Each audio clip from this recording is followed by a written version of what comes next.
எல்லாருமே தெரிஞ்சுக்க வேண்டிய ஒரு மிகப்பெரிய நன்மை இருக்கு. இந்த நன்மை செய்வதில் நம்ம தெரிஞ்சுக்க வேண்டிய நன்மை ஒரு மிகப்பெரிய நன்மை இருக்கு.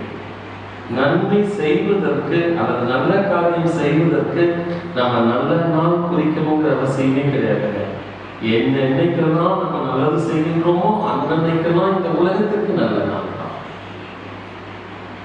அப்ப இப்படிப்பட்ட ஒரு நல்ல நாளில் நம்ம எல்லாரும் சேர்ந்து இன்னைக்கு ஒரு சின்ன நன்மையை இங்க செஞ்சிருக்கோம்னா இதனுடைய பெரிய நன்மை, பெரிய புண்ணியம் நிச்சயம் நம்ம எல்லாத்துக்குமே கிடைக்கும். அதனாலதான் தர்மசாஸ்திரத்துல என்ன சொல்றாங்கன்னா, தினம் தினம் உங்களுக்கு பெரிய பெரிய நன்மை கிடைக்க வேண்டுமானால், தினம் தினம் உங்களுக்கு பெரிய பெரிய நன்மை கிடைக்க வேண்டுமானால் நீங்கள் பிறருக்கு தினம் தினம் சின்ன சின்ன நன்மையாவது செய்யுங்கள்னு சொல்லுங்க. பாருங்களேன், நம்ம ஒரே ஒரு தென்னங்கன்றை இந்த நிலத்தில் பதித்தால் நீ ஒன்றுதான் பதிச்ச, அதுக்கு பதிலாக நான் ஒரே ஒரு தேங்காய் தான் தருவேன். இல்லை ஏதாவது எந்த தென்னை மரமாவது தந்திருக்குங்களா?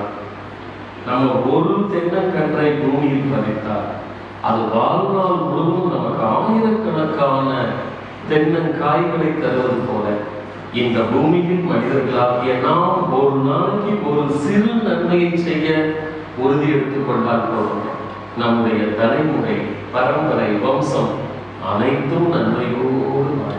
எனவே இன்று முதல் நாம் ஒவ்வொருவரும் நம் உள்ளத்தை அமைதியான உள்ளமாக மாற்றிக் கொள்வோம். இன்று முதல் நாம் ஒவ்வொருவரின் உதடுகளும் அன்பான வார்த்தைகளை மட்டுமே பேசுகின்ற உதடுகளாக மாறட்டும். அன்பாலும் அமைதியாலும் ஒவ்வொரு மனிதரும் இன்று முதல் தெய்வமாக வேண்டும். அன்பாலும் அமைதியாலும் ஒவ்வொரு குடும்பமும் இன்று முதல் கோவிலாக வேண்டும். அன்பாலும் அமைதியாலும் ஒவ்வொரு ஊரும், இந்த உலகம், மொத்த பிரபஞ்சம் ஸ்வர்க்கமாக மாற வேண்டும். ஸ்வர்க்கமாக மாற வேண்டும். ஆம், இன்று முதல் உங்கள் அனைவருக்கும் எல்லாம் நலமும் வளமும் வளமும் தினமும் பெற்று நீங்கள் அனைவரும் அன்போடும் அமைதியோடும் ஆனந்தத்தோடும் அருள் நிறைந்த ஆரோக்கியத்தோடும் வாழ்வாங்கு வாழ தெய்வீக பேராற்றல் இன்று உங்கள் அனைவரையும் அன்போடு வாழ ஆசீர்வதிக்கட்டும். அமைதியோடு வாழ அருள் புரியட்டும், அருள் புரியட்டும், அருள் புரியட்டும். மிக்க நன்றி, மிக்க மகிழ்ச்சி.